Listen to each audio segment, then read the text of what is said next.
Lutuin natin. Bago tayo ng chicken. Tanggalin natin yung chicken. Tanggalin natin. Then, tanggal natin yung chicken. So, fry tayo ng natin. Ibalik natin yung mga chicken. Yung pinafry natin. Okay? Ano naman. Tapos, nipis nito. Hindi natin na lagyan natin na milk, coconut milk. Tapan natin guys. Okay. Ano na natin? Kusmikos na. Okay. Lagyan ko siya.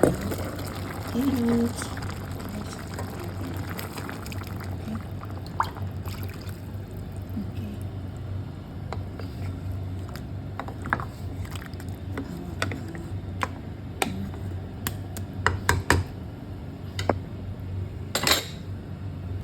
Guys, lagyan natin ng para lang dito guys. Ganun lang yun. So, ilagyan natin ng okay. Hindi na natin kainin. Tama.